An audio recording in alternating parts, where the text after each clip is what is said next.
이제 우리 하나님 말씀 같이 살펴보시겠습니다. 사도행전 20장 22절부터 24절인데요 오늘도 다 자리에서 일어나셔서 한 목소리로 하나님 말씀을 같이 읽도록 하겠습니다. 사도행전 20장 22절부터 24절까지 같이 읽겠습니다. 보라, 이제 나는 성령에 매여 예루살렘으로 가는데 거기서 무슨 일을 당할는지 알지 못하노라. 오직 성령이 각 성에서 내게 증언하여 결박과 환난이 나를 기다린다 하시나, 내가 달려갈 길과 주 예수께 받은 사명 곧 하나님의 은혜의 복음을 증언하는 일을 마치려 하면은 나의 생명조차 조금도 귀한 것으로 여기지 아니하노라. 아멘. 네, 자리에 앉아 주시기를 바랍니다. 제가 최근에 읽은 책 중에서 나는 왜 이 일을 하는가 이런 제목의 책이 있는데요. 저는 그 책에 나오는 세뮤얼 랭리 교수 이야기가 참 흥미로웠습니다. 이 세뮤얼 랭리 교수가 누군가 하면은 여러분 잘 아시는 그 라이트 형제의 라이벌이었습니다. 라이트 형제 아시잖아요. 세계 최초의 유인 동력 비행기를 만든 그 형제가 라이트 형제인데, 이 랭리 교수는 그때 이제 이 라이트 형제와 함께 이제 경쟁하면서 그 비행기를 만들었던 그런 사람인데요. 사실 이 랭리 교수는 대단한 경력의 사람입니다. 하버드 대학교 교수를 역임했고, 그리고 그 당시 존경받던 고위 관료였기 때문에 주변에 이 랭리 교수를 돕는 유력 인사들이 엄청 많았습니다. 그래서 이제 이 랭리 교수가 비행기를 지금 만들고 있다는 그 소식이 막 이제 소문이 나면서 그 미국 육군성으로부터 당시 돈으로 5만 불이라고 하는 어마어마한 돈을 후원을 받았고요.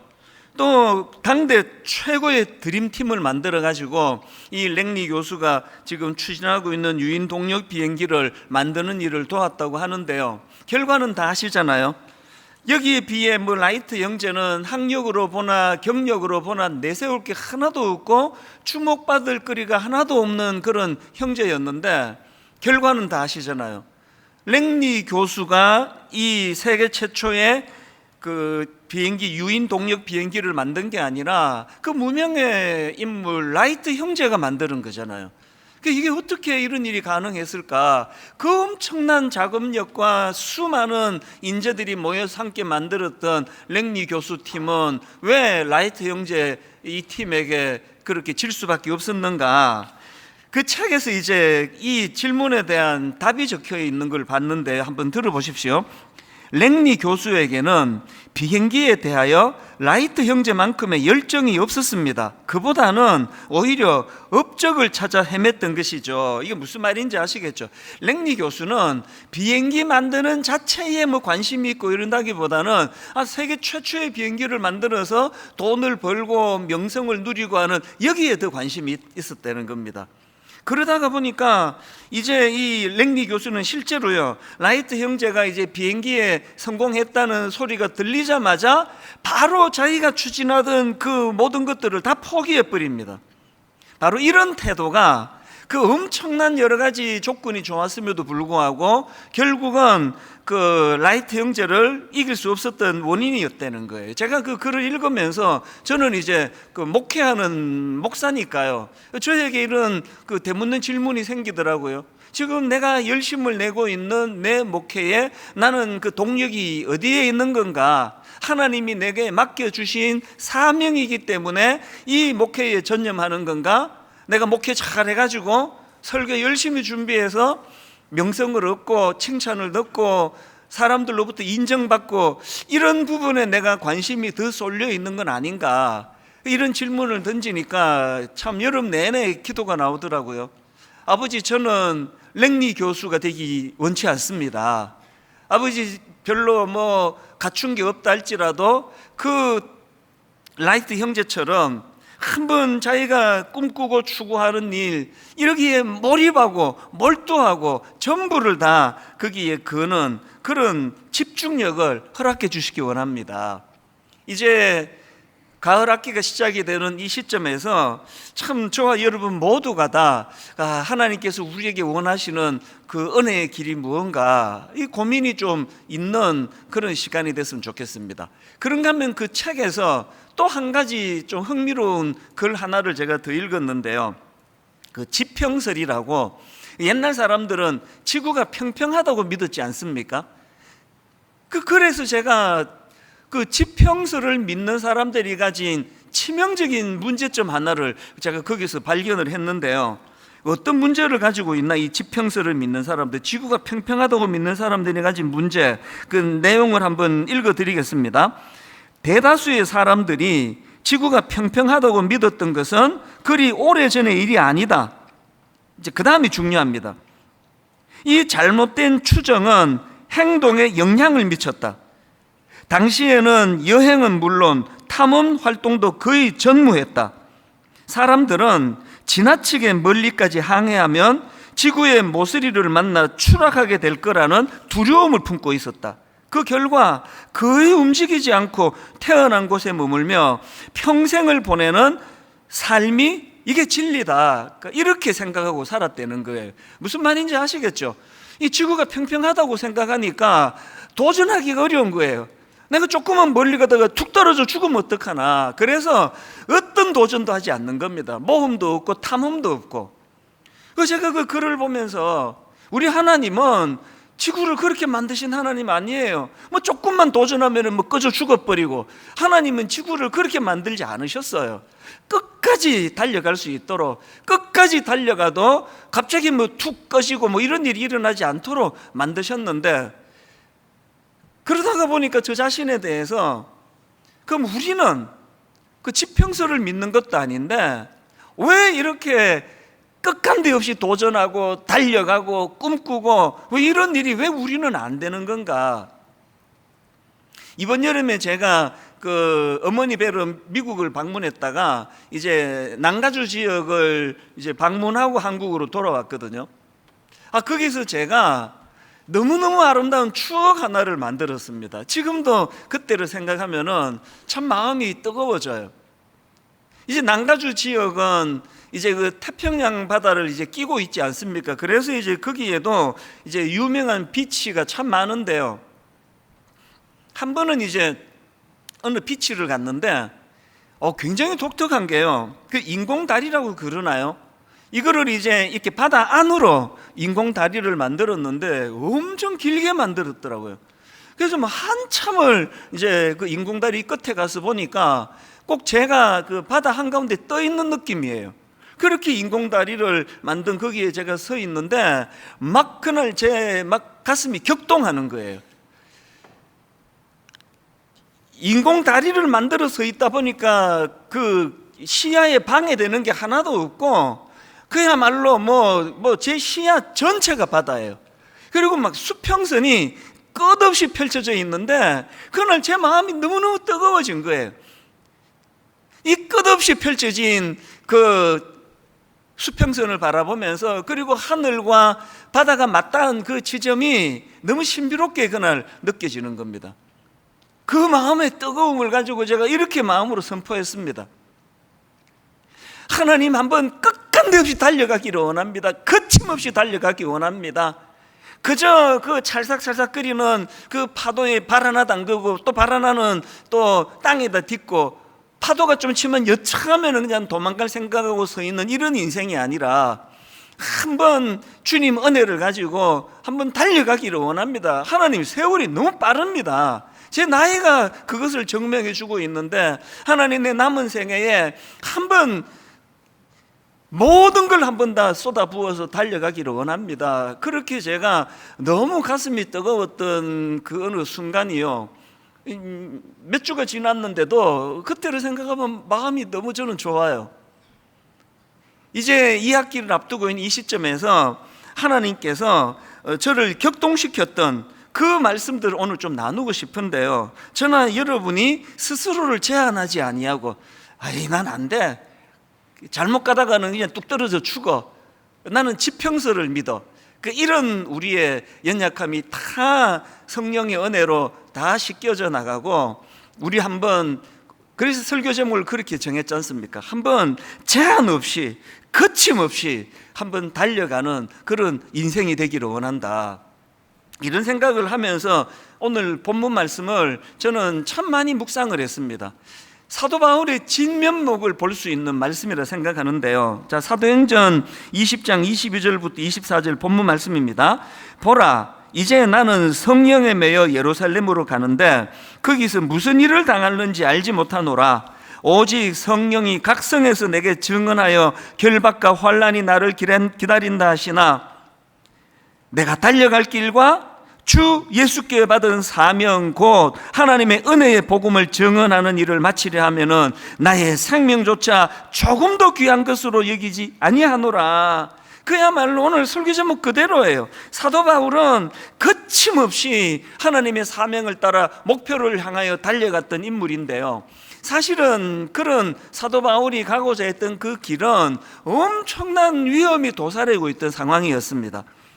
왜냐하니까 지금 바울을 죽이려고 결사대가 지금 결성이 된 상황입니다. 그게 사도행전 23장 12절입니다. 날이 새매 유대인들이 당을 지어 맹세하되 바울을 죽이기 전에는 먹지도 아니하고 마시지도 아니하겠다 하고 이같이 동맹한 자가 40여 명이더라. 대제사장들과 장로들에게 가서 말하되 우리가 바울을 죽이기 전에는 아무것도 먹지 않기로 굳게 맹세하였으니 그 어떤 상황인지 아시겠죠? 그런데 제가 주목하는 게 뭡니까?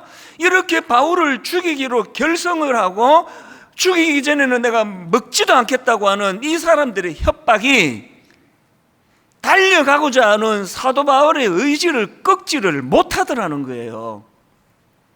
이제 여러분, 저는 확신하거든요.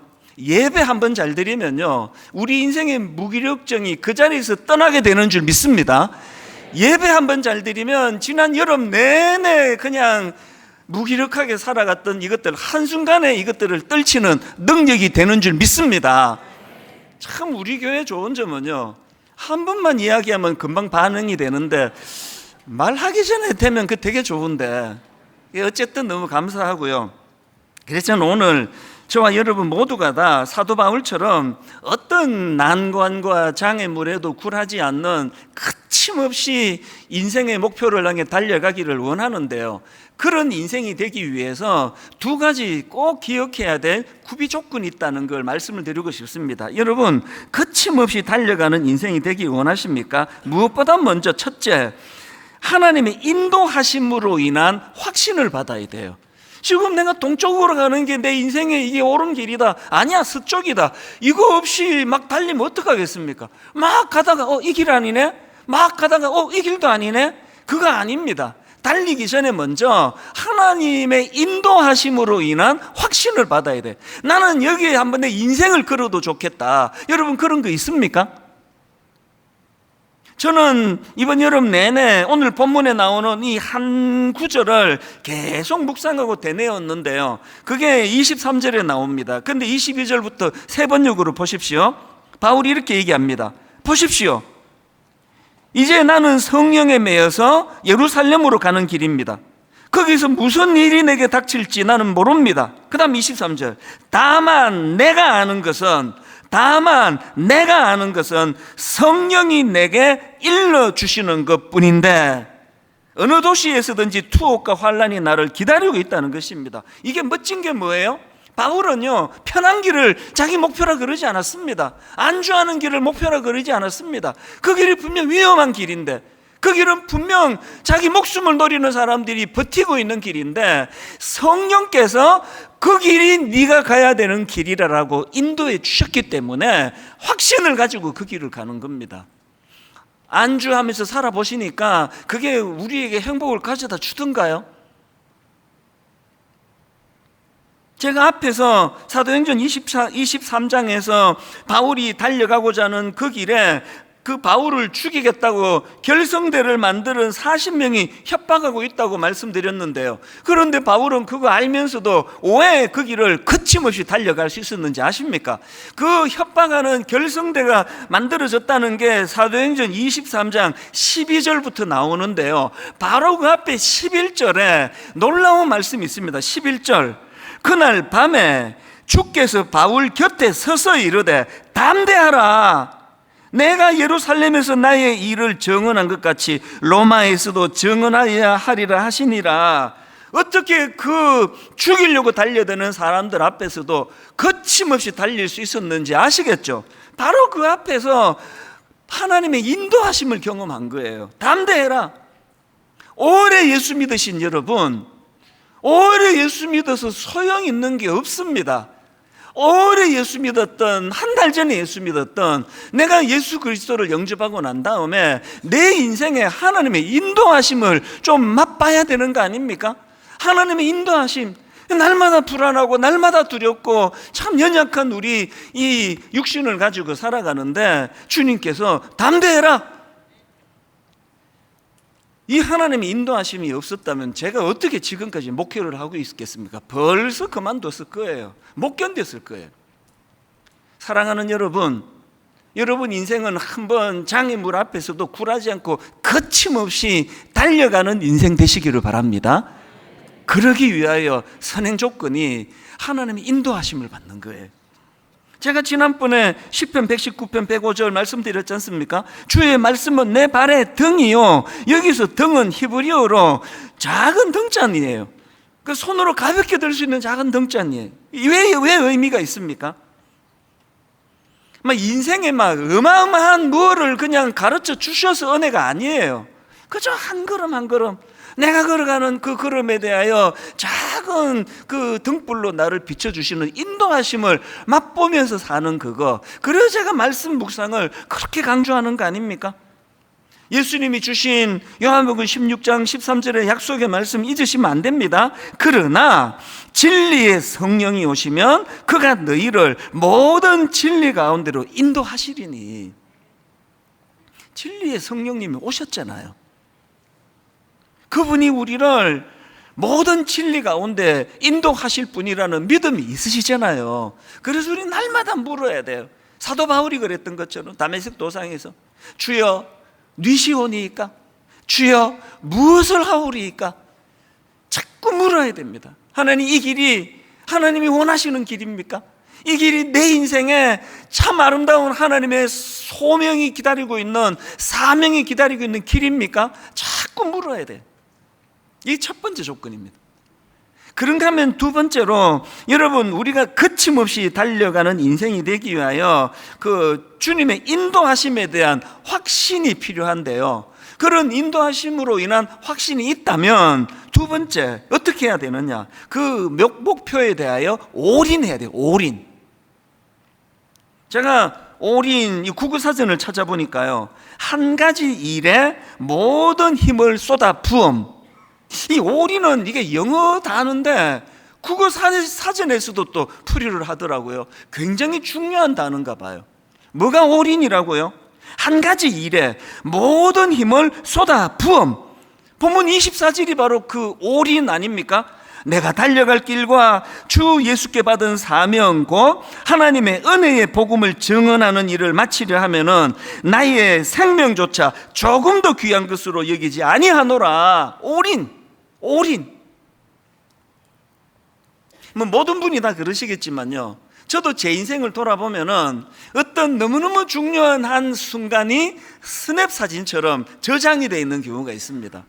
여러 개가 있는데요, 제 인생의 전환을 준 그 한 사건, 그것이 제 머릿속에 스냅 사진으로 되어 있는데 장소가 놀랍게도 미국 대사관이에요.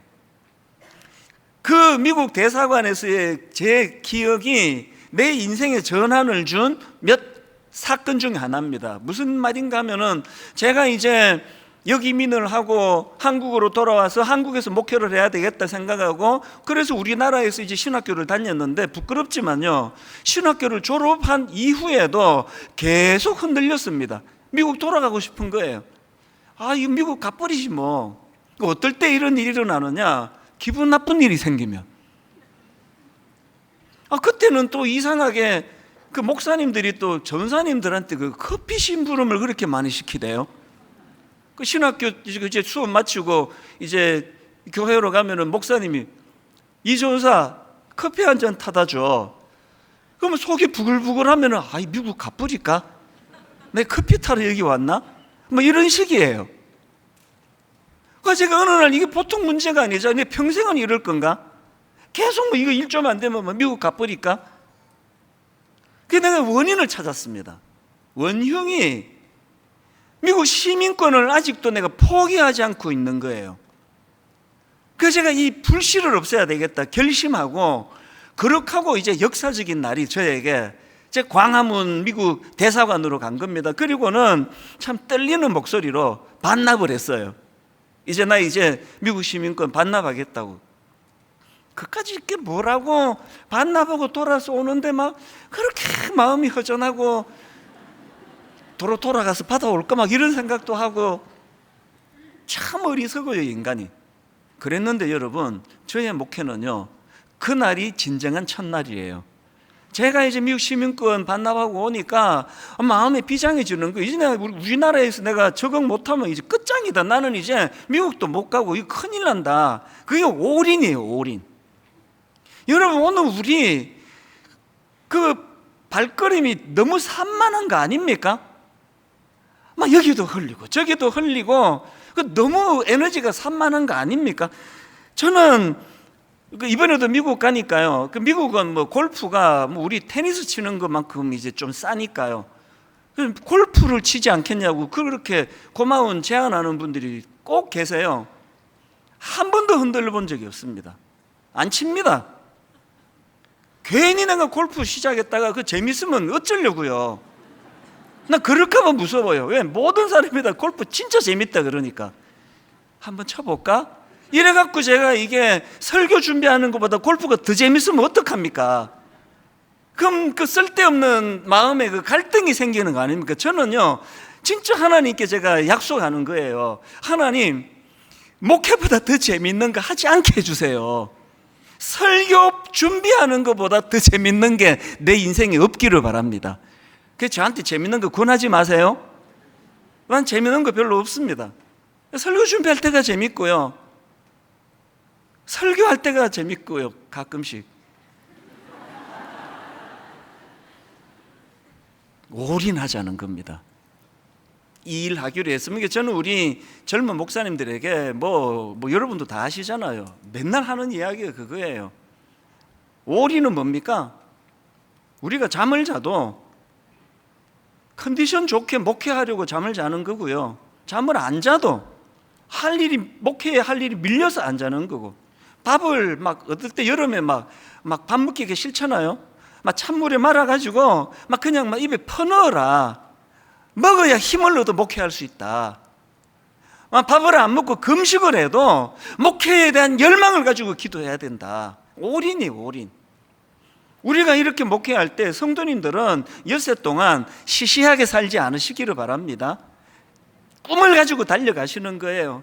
그래서 여러분, 그 난가주에 제가 갔던데 너무 멀어서 못 가시니까 오늘 예배 마치고 여기 뭐 인천이라도 다녀오세요.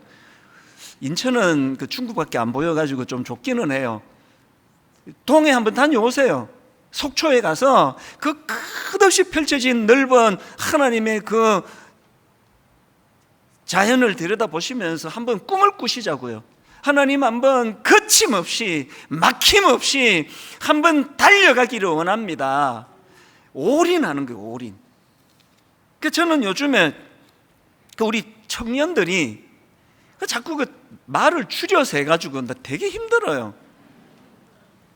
또 뭐 요새는 또 청년들이 자꾸 이생망 그래가지고 저거는 또 무슨 망인가 그랬더니요, 이생망이 뭘 줄였냐니까 이번 생은 망했다. 이게 이생망이래요. 그래서 오늘 여기 우리 청년들 많은데요, 진짜 여러분 농담이라도 이런 말 하지 마세요. 이번 생은 망했고 뭐 그런 거 없습니다. 뭐 다음 생이 없는데 무슨 이번 생이 있습니까? 이번에 망하면 그냥 망하는 거예요. 이생망 이런 말 하시면 안 됩니다. 뭐 그런 말하는 청년들한테 내가 진짜 묻고 싶어요. 진짜 한번 인생에 올인해 보기는 해봤습니까? 한 모든 걸 걸고 달려가 보기는 가봤습니까? 기회 있다고요. 아직 하나님 살아계시잖아요. 지금 내가 겪는 이 수많은 실패와 아픔과 참 꺾이는 이 모든 것들이 재료가 돼가지고 한번 하나님 앞에 달려갈 그날이 있을 줄 어떻게 알고 함부로 그 젊은 나이에 이생망 이런 소리를 하고 있느냐고요. 사실 저는 이번 여름에 좀 마음이 좀 비장하기도 하고 아프기도 하고 감사하기도 하고 좀 복잡한 시간을 보냈습니다. 아까 말씀드렸듯이 여름에 제가 어머니를 뵈러 미국을 다녀왔거든요. 사실 어머니 연세가 이제 98세가 되셨어요. 그래서 이제 우리 미국의 형제들은 참 고마워요. 한국에 목회한 우리 막내 이 목사가 어머니 혹시나 마지막을 못 보고 하나님이 어머니를 불러 가실까 봐 사실 노심초사를 해온 거예요. 코로나19 때문에도 못 갔지만 사실 이제 1만 성도 파송 운동 앞두고 올인해야 되는데 뭐 막 계속 여기저기 그래서는 안 된다 그래서 솔직히 말씀드리면 저도 마음이 많이 두근두근했습니다. 저희 어머니가요 그 98세 연세 코로나 확진 2번이나 됐었습니다. 이번 1월 달에 사실은 비행기 표까지 사두었어요. 막 한 주라도 내가 뵙고 와야 되겠다. 그러다가 또 포기했거든요. 참 하나님 너무너무 신실하세요. 기다려 주셨어요. 그래서 너무 감사하게도 1만 성도 파송 예배를 잘 드리고 이제 여름에 미국을 다녀왔는데 억장이 무너지는 거예요.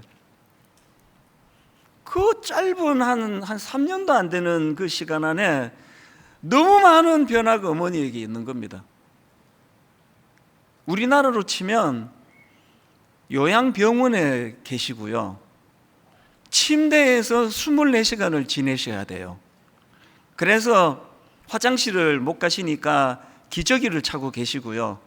옷을 스스로 못 갈아입으시니까 직원들이 그것을 다 도와주셔야 돼요. 저는 이번에 참 이런 선한 일 하시는 분, 그 연세 드신 노인분들을 위하여 정말 충성을 다해서 섬기는 그분들 보고 얼마나 제가 감동을 받은지 모릅니다. 사명 없이는 할 수 없는 일이거든요. 근데 어머니가 너무 이제 연로해 주셔가지고요. 제가 어머니를 뵙고 너무 충격을 받은 거예요. 내가 알던 우리 엄마는 어디 가셨지? 그래서 참 마음 아픈 시간을 보내고 이제 그 다음날 또 어머니를 찾아뵀는데요. 내 진짜 마음이 아팠습니다. 제 어머니도 뭐 그게 좀 의식이 됐던 것 같아요. 그래서 이제 둘째 날 어머니랑 대화를 하는데 문맥에도 없이 뜬금없이 이런 말씀을 하시는 겁니다. 네가 보기에 내가 참 초라하지? 얼마나 마음이 아픈 말씀이에요. 그 다음 말은 더 놀라게 하는 겁니다. 네가 보기에 내가 초라하지? 근데 나 쉽게 안 죽는다. 이런 말씀을 왜 하시느냐고. 그래서 제가 참 마음이 아팠어요. 어머니도 이걸 의식하고 계시는구나. 그런데요, 사실은 제가 그 다음 하시는 이 말씀을 위해서 하셨다는 걸 알게 되고 감동을 제가 받은 거예요.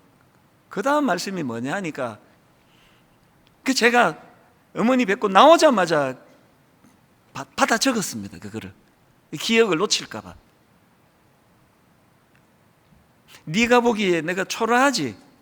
그런데 나 쉽게 안 죽는다. 네가 하나님께 최선을 다해 충성하는 모습을 내가 끝까지 볼 거라. 사실 저는 어머니 뵙고 기도가 나오더라고요. 이제 하나님, 우리 어머니 이제 천국 좀 데려가 주세요. 이제 정신이 멀쩡하신데 그 침대에 24시간 누워 계시는 거, 그리고 그 여성으로서의 그 존재감이 분명히 계실 텐데 이제 남자 직원이 할 수 없잖아요. 여성 직원은 힘이 없으니까. 그래서 옷을 갈아입혀 주시고 이런 것들이 너무 마음에 어떤 그 부끄러움을 유발할 텐데 뭐 이런 생각이 드니까요.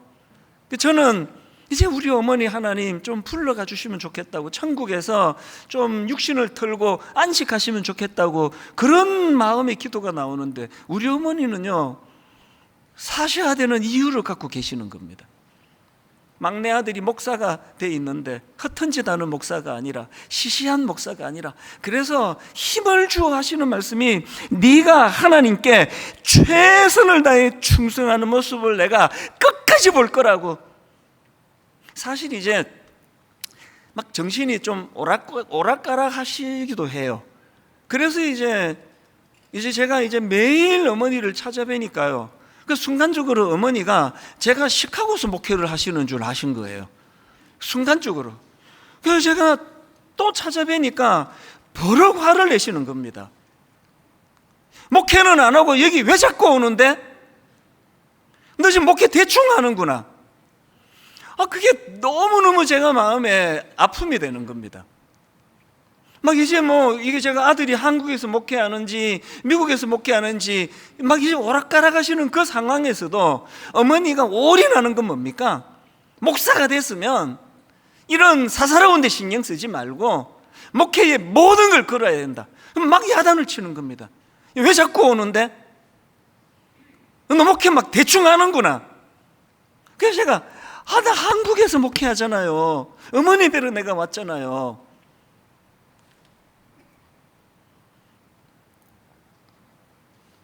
지금 다 힘든 세월 아닙니까?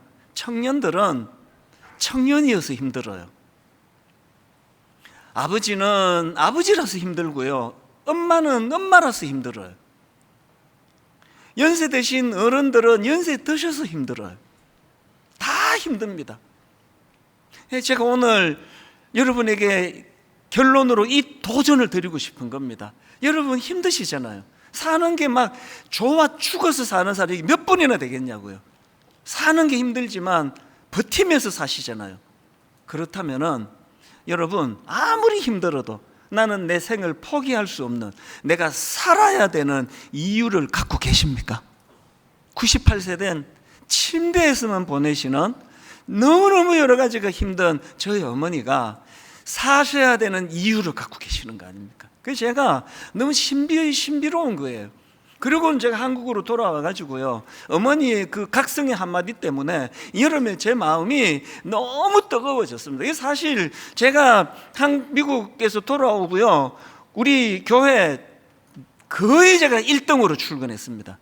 우리 어머니에게 보여드리고 싶은 거 아닙니까? 우리 어머니의 하나님께 보여드리고 싶은 거 아닙니까? 시시한 목사가 되고 싶지 않은 거, 네가 하나님께 최선을 다해 충성하는 그 모습을 내가 끝까지 볼 거라고 하는 그 어머니의 말씀, 여러분 생각해 보세요. 우리 어머니는요, 그건 그냥 연명하시는 거예요. 침대에서 내려오지를 못하시는데 무슨 교회를 위하여 충성을 하시겠냐. 그런데 신비로운 게 뭔지 아십니까? 그 침대에 누워만 계시는 어머니가 저에게 상상을 초월하는 도전을 주셨고요, 그래서 여름 내내 뜨거운 가슴으로 오늘 이 설교를 제가 준비했고요, 어머니의 그 자극을 주시는 그 말씀 깨달음으로 인해서 오늘 수만 명의 성도님들이 우리 어머니의 영향으로 지금 예배를 지금 드리고 있는 거 아닙니까? 이거 신비 아닙니까? 주님이 십자가에서 하셨던 맨 마지막 주셨던 가상 7원 중에 다 이루었다. 뭘 이루셨는데요? 주님은 우리를 새 생명, 새로운 사람으로 만들어 주시기 위하여 모든 걸 다 크셨어요. 그래서 새로운 피조물이 됐습니다. 여러분, 저를 시시하게 보시면 안 됩니다.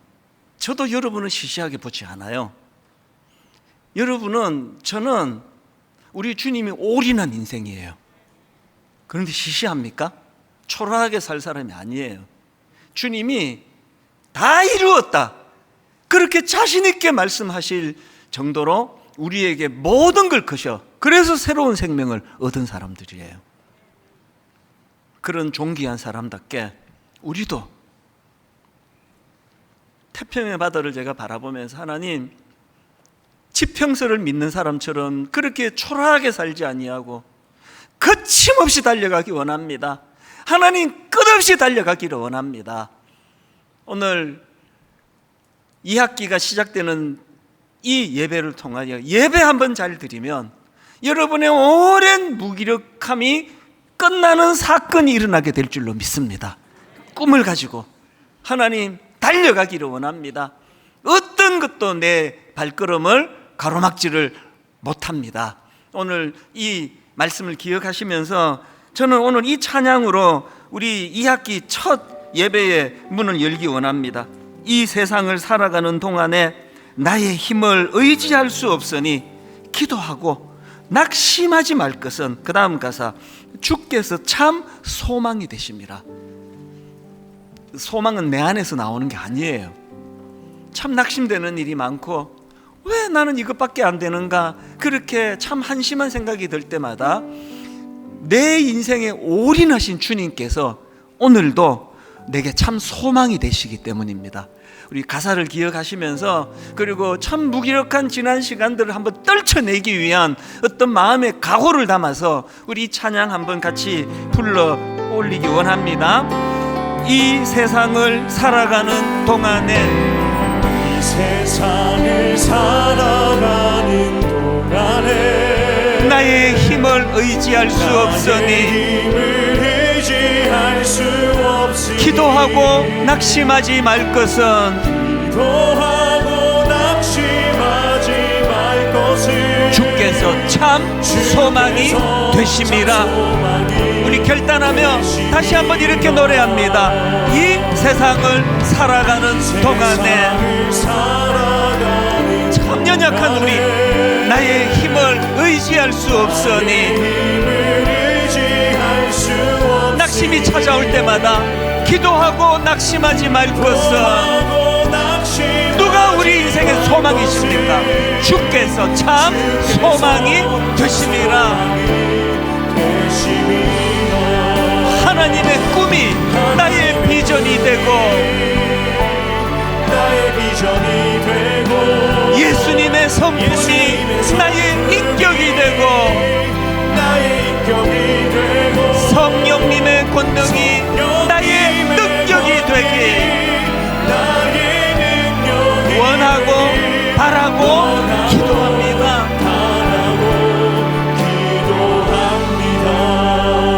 저와 여러분이 가질 수 있는 인생의 가장 위험한 것은 뭔지 아세요? 원하는 게 없는 거예요. 바라는 게 없는 거예요. 그래서 기도하기가 어려운 거예요. 원하는 게 없는데 무슨 기도를 합니까? 바라는 게 없는데 하나님의 인도하심이 왜 필요한 겁니까?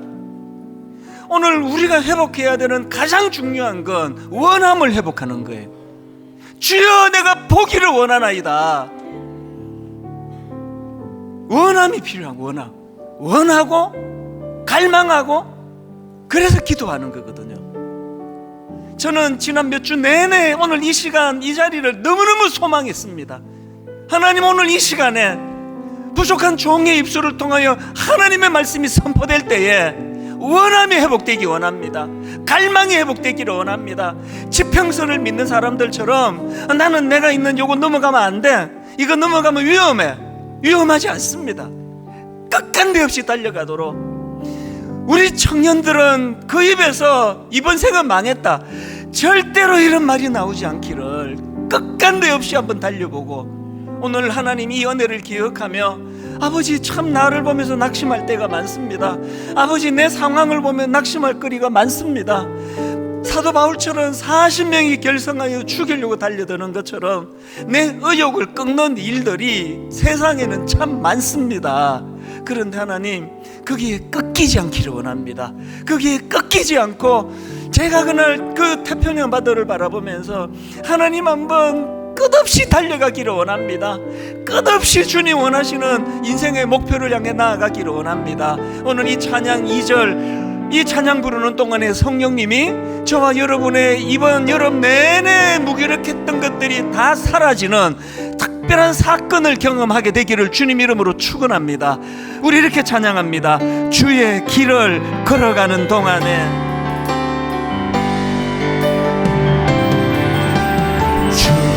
길을 걸어가는 동안에 세상의 것 의지할 수 없으니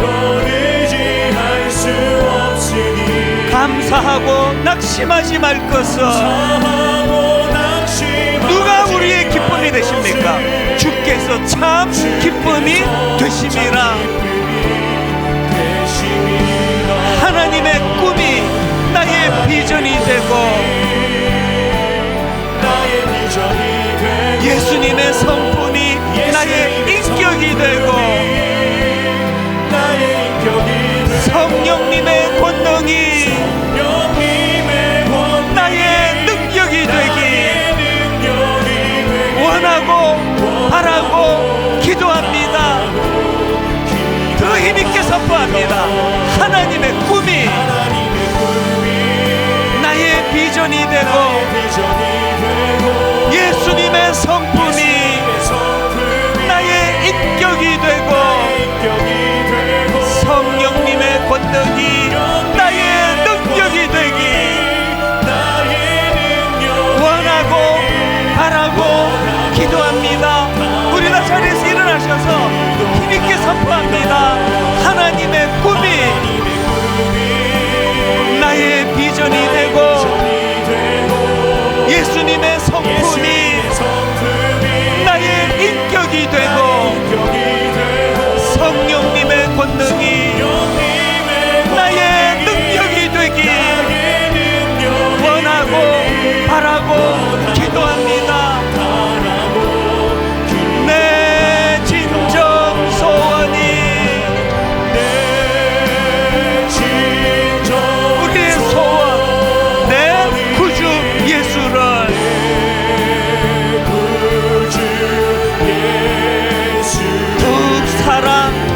더욱 사랑 시시하게 살지 않기 원합니다.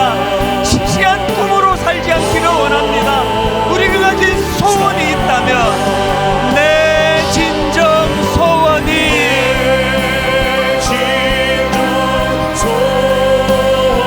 내 구주 예수를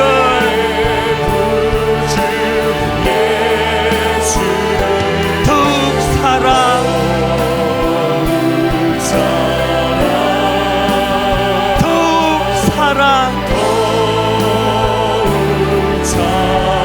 내 구주 예수를 우리 안에 이 심지가 있습니다. 더욱 사랑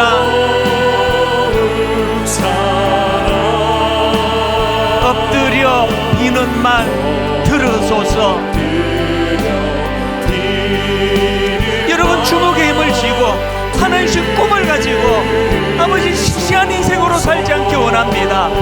내 진정 소원